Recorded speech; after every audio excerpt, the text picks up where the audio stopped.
Hindu marriage act के अंदर एक क्वेश्चन आता है सेक्शन 13B पे, जो बात करता है डाइवोर्स बाय म्यूचुअल कंसेंट।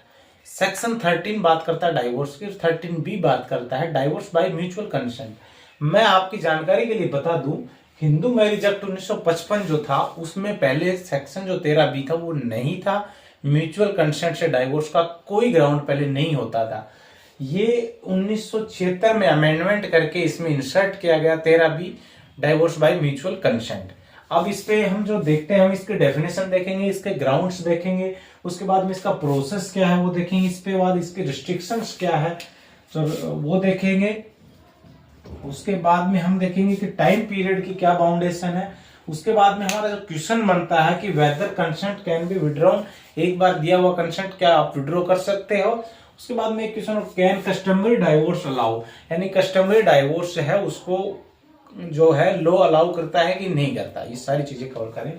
तो आइए स्टार्ट करते हैं। सबसे पहले तो सेक्शन 13 भी बात करता है divorce by the mutual consent. तो the husband and wife have been living separately for more than 1 year, they can apply for the divorce by mutual consent. अब बात करें डेफिनेशन की बात करूं तो म्यूचुअल कंसेंट का मतलब है कि पति और पत्नी दोनों सहमति दे रहे हैं अलग अलग रहने की या डाइवोर्स लेने की, कि वो शादी को आगे नहीं चलाना चाहते हैं और दोनों के दोनों अपनी सहमति दे रहे हैं अपनी शादी को डिजोल्व करवाने के लिए।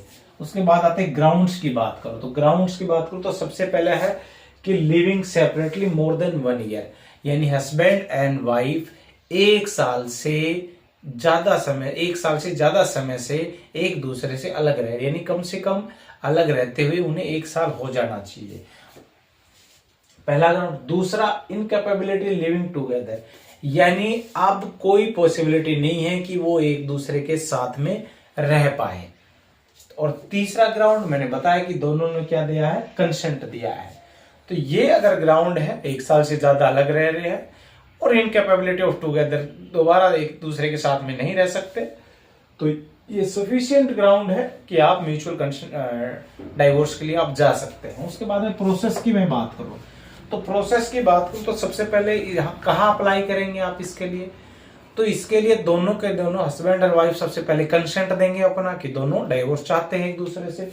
उसके बाद में ज्वाइंट प्रपोजल रिक्वायर्ड, ये नहीं है कि कोर्ट में एक बंदा जाए कि जी हम दोनों की सहमति, हम दोनों तलाक चाहते हैं आपस में, नहीं, ज्वाइंट प्रपोजल जाएगा, दोनों की तरफ से जाएगा और दोनों को अपना अपना काउंसिल करना होता है, अपना एडवोकेट करना होता है, तो दोनों के एडवोकेट प्रेजेंट होते हैं, दोनों का ज्वाइंट प्रपोजल जाएगा एक एप्लीकेशन में दोनों का कि हम दोनों एक दूसरे के इतने लंबे समय से 1 साल से ज्यादा समय हो गया एक दूसरे के साथ में नहीं रह रहे हैं और हम आपसी सहमति से डाइवोर्स चाहते हैं, तो वो कोर्ट में ज्वाइंट प्रपोजल सबमिट करना होता है। उसके बाद में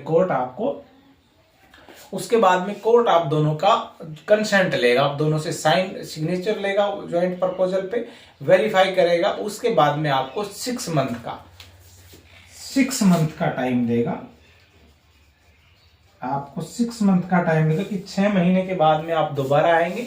ये फर्स्ट मोशन हुआ है आपका, सेकंड मोशन पे आप दोबारा आएंगे। अगर दोबारा आप आते हैं और दोबारा अपना कंसेंट देते हैं, सिग्नेचर करते हैं, then court grant the decree of divorce, आपको कोर्ट डाइवोर्स की डिग्री दे देगा। अगर आप 6 महीने के बाद दोबारा नहीं आते, आप दोनों में के बीच में सुलह हो जाती, तो फिर वो आपका ऑटोमेटिक वो जो केस है वो कैंसिल हो जाएगा और डाइवोर्स नहीं मिलेगा।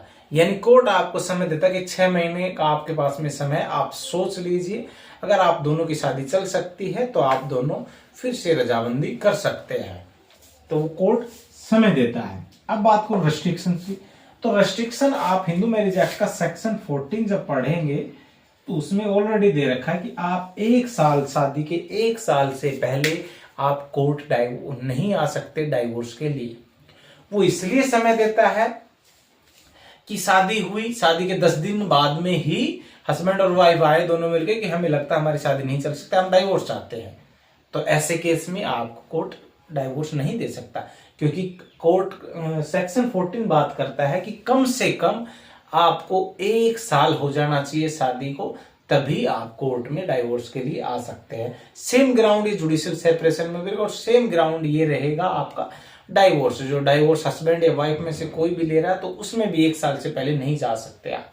वो इसलिए क्योंकि जो जो शादी नाम की जो आपका जो इंस्टीट्यूशन है वो जो खराब ना हो, उसके जो अपनी डिग्निटी है वो बनी रहे, नहीं तो ऐसा ना हो कि शादी के अगले दिन ही लोग कोर्ट आ रहे हैं। इसीलिए ये रेस्ट्रिक्शन सेक्शन 14 इसमें रेस्ट्रिक्शंस लगाई कि आप 1 साल से पहले कोर्ट में डाइवोर्स के लिए नहीं आ सकते। हाँ, कुछ केसेस ऐसा है कि आपको लगता है कि जान का खतरा, आपको लगता है कि बहुत बड़ी दिक्कत है, तो उस केस में एक्सेप्शंस के केस में आप आ सकते हो, एक रीजनेबल रीजन लेके। आप टाइम पीरियड की बात करूं, मैंने टाइम पीरियड के लिए मैंने बताया कि 6 मंथ का टाइम पीरियड। 2 मोशन होते हैं। फर्स्ट मोशन जब आप ज्वाइंट प्रपोजल कोर्ट में पेश करते हैं उस समय आपका फर्स्ट मोशन होता है, कोर्ट आपको 6 महीने का टाइम पीरियड देता है। उसके बाद में सेकंड मोशन होता है। तो टाइम पीरियड की मैं बात करूं तो 6 मंथ का कम से कम मिनिमम आपको 6 महीने का टाइम लगेगा। हालांकि कुछ केसेस में सुप्रीम कोर्ट की गाइडलाइंस आई, केस लॉज की मैं बात करूं तो वो इसलिए आई है कि बहुत से ऐसे केस थे हस्बैंड और वाइफ को अलग रहते हुए 6 साल हो गई, 7 साल हो गए, 10 साल हो गए। तो ऐसे केस में 6 महीने का टाइम पीरियड देना कोई मैंडेटरी नहीं है। आप बीच में 1 महीने की डेट लगा के भी आप सेकंड मोशन करा सकते हो, आप डाइवोर्स ग्रांट कर सकते हो। किन केसेस में? उन केसेस में जिनमें ऑलरेडी आपको 6 साल, 7 साल, 10 साल, 20 साल तक हो चुकी है कि एक दूसरे से अलग रह रहे, उन केसेस में, यानी एक्सेप्शंस के केसेस में। ऐसा नहीं है कि रेगुलर केसेस में ऐसा हो, ऐसा नहीं है। उसके बाद में आता है कि क्वेश्चन आता है कि withdraw whether the consent can be withdrawn, कि एक बार दिया हुआ कंसेंट विड्रॉ कर सकते हैं। तो जी है नहीं, एक बार दिया हुआ कंसेंट आप विड्रॉ नहीं कर सकते हैं। और एक ये भी है सेक्शन 13B में अगर आप आए हो उसके बाद आपको डाइवोर्स की डिग्री मिले तो आप अपील भी नहीं कर सकते, बिकॉज क्योंकि ना तो फर्स्ट पार्टी और सेकंड पार्टी दोनों पार्टी में से कोई भी असहमत नहीं थी, दोनों की दोनों पार्टीज का कंसेंट था, इसलिए आप अपील में भी नहीं जा सकते। हाँ, आप विड्रॉ नहीं कर सकते, लेकिन हाँ आपके पास में समय होता है कि फर्स्ट मोशन हुआ, आपने कंसेंट दिया, सेकंड मोशन का समय आपके पास में होता है कि आप अपना कंसेंट विड्रॉ कर सकते हो। लेकिन अब आपका कंसेंट अपना जो है वो विड्रॉ करते हैं तो फिर उसकी केस की कोई वैल्यू नहीं रह जाती, इस एप्लीकेशन की यानी ज्वाइंट प्रपोजल की कोई वैल्यू नहीं रह जाती। ये उसी समय नल एंड वॉइड हो डिक्लेयर हो जाता है, यानी उसी समय कैंसिल हो जाता है। उसके बाद में एक आखिरी क्वेश्चन आता है, can customary divorce allow by law.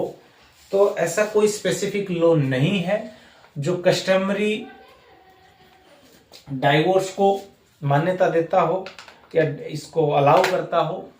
कि हो सकता है किसी आपके कस्टम में ऐसा हो सकता है कि आप म्यूचुअली डाइवोर्स दे सकते हैं, जैसे कि मुस्लिम्स में है 3 बार तलाक कहने पे आपका डाइवोर्स हो जाता है, वो अलाउ करता है। हालांकि उसको भी अब अनकॉन्स्टिट्यूशनल डिक्लेयर कर दिया गया है साबानों के केस में।